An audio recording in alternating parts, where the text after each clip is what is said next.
In session 9, you implemented a point class. In session 10, you're going to implement a line class that is built upon a point class that we provide. Be sure that you start by opening up and reading the M0 instructions file. It says what I'm going to go over with you here. We're going to first understand the point class that we supplied, and then again you're going to implement a line class, and you'll use the point class that we supplied. I'll walk through the beginning of that with you, but we're going to first understand the point class. So let's do that. So here's the file M1 lined. It begins here with some test cases, or calls to test cases. It attempts to call the test cases only once you've written some code for them. Now here's the point class. Here's the point class. You'll see that it has many of the methods that you wrote in session 9, but it's not identical to that which you wrote in session 9. Wherever you can during session 10, when you're implementing the line class, if there's something that you need done that a point can do for you, you should call this the appropriate method in the point class. First of all, note that points have a self x and a self y. So a point P would have a P.x and a P.y. There's a repr that makes it reasonably easy to visualize, that makes it look good when it's printed. There's an EQ method that says when two points are equal, that's if they're close to each other, within sexdecimal places. That's necessary because there's going to be some arithmetic going on that will have round-off errors. There's a clone, a distance from, just like you wrote.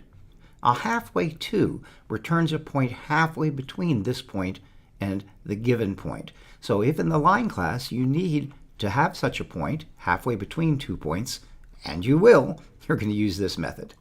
There's a plus method that returns a point whose coordinates are that of this one. So here's P1 at 520. Here's P2 at 113. P1 dot plus P2 returns a point at 633.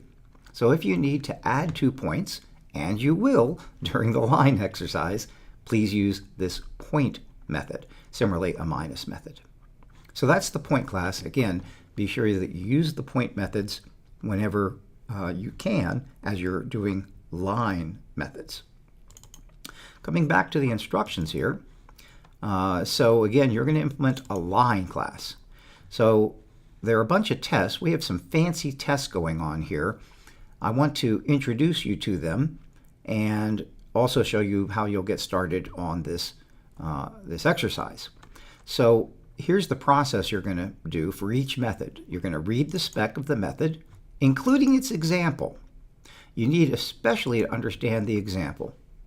Then, and only then, you'll implement and test the method where the tests are already given. Let's see that in action. So going over here to the line class. So again, at the top was the point class. I've just finished that. Here's the line class and its method. So this is what you're going to be working on. Here is an it. It says that 2 points come in, start and end, and those define the line, and they're to be stored in instance variable start and end that are clones of the 2-part arguments. Clones, mind you. So let's see here. I'm going to now minimize that green so I can see more. Here's the to-do. It says read that spec and then implement it. I'll minimize that with the little button here. Now I'm ready to type my code right here. It's important that the code be typed below the green spec, not above it, below it, or else our test cases may not, our testing may not work quite correctly. So for this one, it said to make a 2-instance variable start and end. So I'll make a self.start, and I'll set that equal to. Now you should pause for a moment and think about what you are going to set it to. And I hope you realize that self.start should be set to that start argument, and that self.end should be set to that end argument. Now, I'm going to temporarily make a mistake, so do not copy this. Do not copy this. I'm going to make end be some simple point to show you how the test cases will yield an error when I do that. I then run it in the usual way, and the console comes up here, and here are our tests.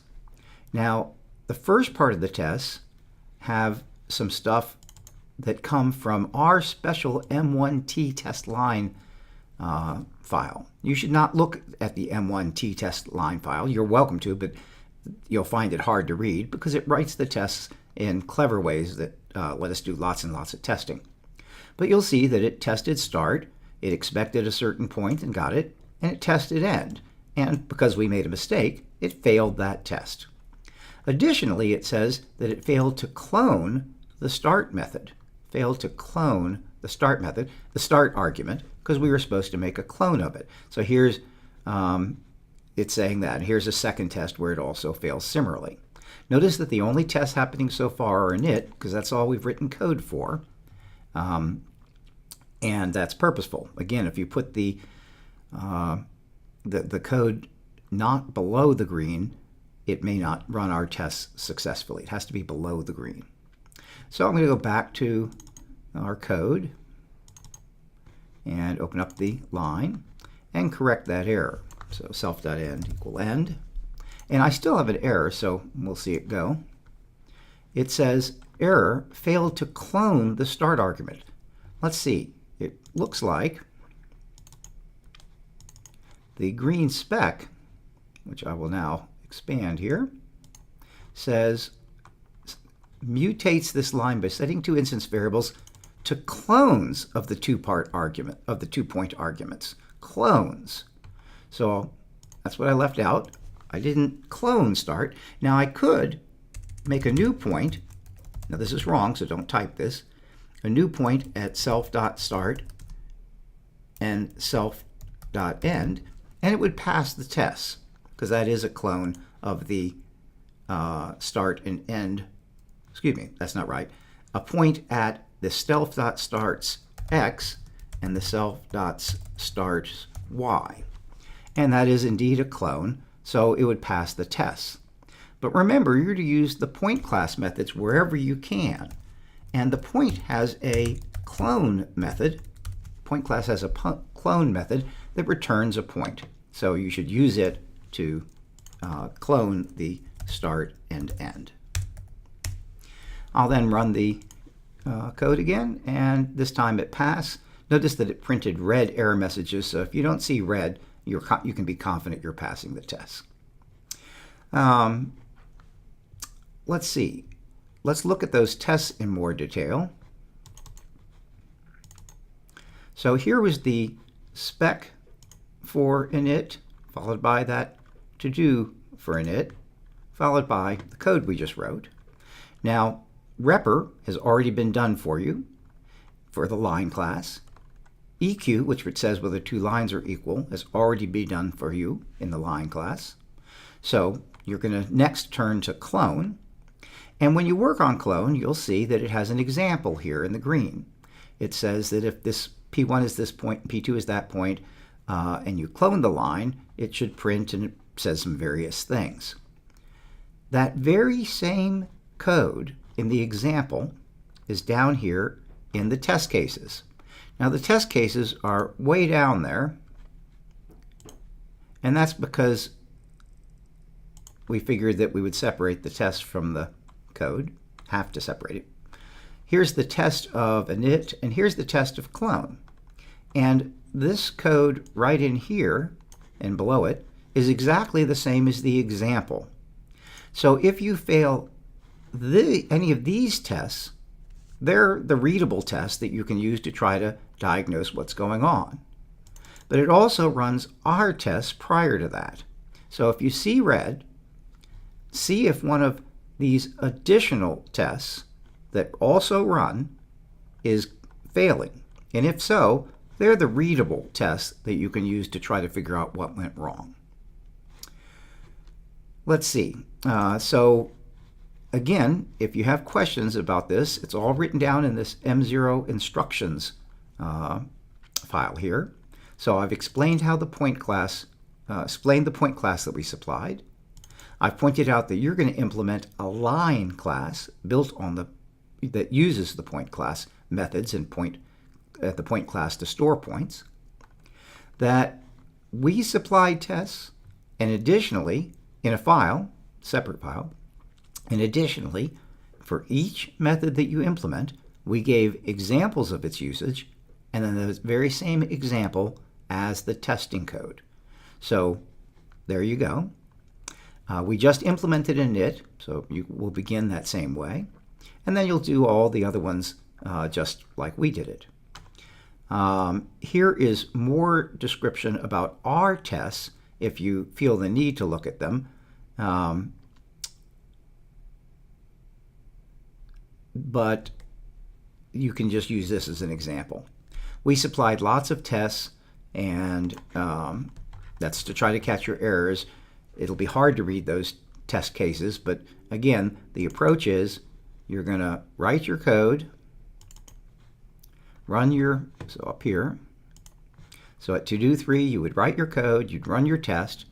If it fails tests, as in this example, if it fails tests, you're going to read this part, the tests in your module from the example, and see, should have printed point 3017, good. Should have printed point 58, nope, didn't do that. So you're going to look down at that test. You're going to go back down to the tests, which are way down there for the init in our example. And you're going to see those. You're going to see should have printed point 5080. Well, that's because it was a point, and locate your error. So just to go back to correct code here, the correct answer would be self.start equals start clone, self.end equal end clone. If you have questions, please ask in class, but that's the introduction to this challenging line exercise. It will reinforce everything that you learned from the point class exercise in session 9. Have fun. Don't hesitate to ask questions during class.